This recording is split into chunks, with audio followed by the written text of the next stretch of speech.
Hey, hello everyone, Namaste, Radhe Radhe, welcome to my YouTube channel. Myself Monica, I hope you are doing great in your life.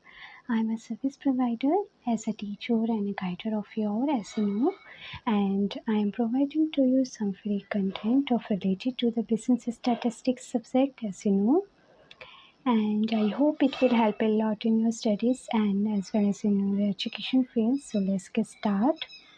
As you know, we are doing chapter number 6, measures of central tendency. So let's move on the next topic. We have done illustration number 5. Now let's move on the next illustration number 6. Mean in case of open and class intervals. ठीक है, सो जो mean है उसको open and class interval से हमें find out करना है. सो इसका एक क्वेश्चन देखिए, find the arithmetic mean from the following data. तो यहाँ पे हमें एक्स गिवन है एंड फ्रिक्वेंसी गिवन है below 20, 20 to 30, 30 to 40, 40 to 50, 50 and over, and frequency given है 3, 5, 8, 5, 4.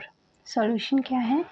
Since the ends of class intervals are open, so mid values of extreme class intervals cannot be computed unless intervals are specific.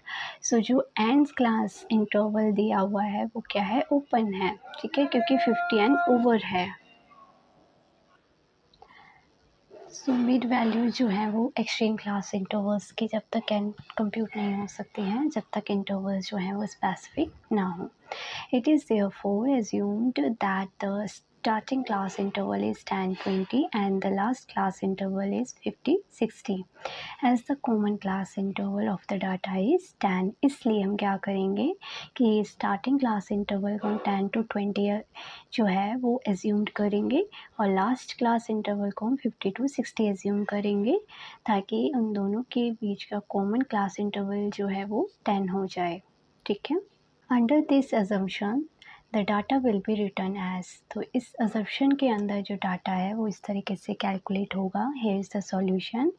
X given है तो हमने अभी assume किया था 10, 20, 20, 30, 30, 40, 40 to 50, 50 to 60, and frequency जो है वो है 3, 5, 8, 5, 4. फ्रीक्वेंसी का टोटल करेंगे तो 25 आएगा. मिड वैल्यूज़ हम फाइंड आउट करेंगे. आपको पता है मिड वैल्यूज़ कैसे फाइंड आउट होती है. जो हमारी लोअर लिमिट होती है और अपर लिमिट होती है उनको हम ऐड करते हैं और 2 से डिवाइड कर देते हैं. तो 10 को 20 से ऐड किया तो 30 आएगा. 30 को 2 से डिवाइड करेंगे तो 15 आएगा. ठीक है. सिमिलर एज 20 + 30 50, 50 को 2 से डिवाइड किया 25, 30 को 40 से प्लस किया 70, 70 को 2 से डिवाइड किया 35, 40 को 50 में ऐड किया 90, 90 को 2 से डिवाइड किया 45, 50 और 60 को ऐड किया 110, 110 को 2 से डिवाइड किया 55. तो इस तरीके से हमारी मिड वैल्यू जो है वो कंप्यूट हो जाएगी. उसके बाद एफ एम निकालेंगे. तो एफ एम का form F multiply by M. तो 15 multiply by 3 45, 125 multiply by 5 125, 35 multiply by 8 280, 45 multiply by 5 225, 55 multiply by 4 220. इनका टोटल करेंगे तो 95. ठीक है. सो अब हम इसके अंदर डायरेक्ट मेथड का फॉर्मूला जो है वो क्या करेंगे, अप्लाई करेंगे. तो mean equal to sigma F into M upon में एन.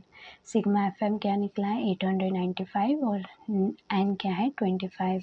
इनको हम डिवाइड करेंगे तो 35.8 जो है वो क्या आ जाएगा आंसर.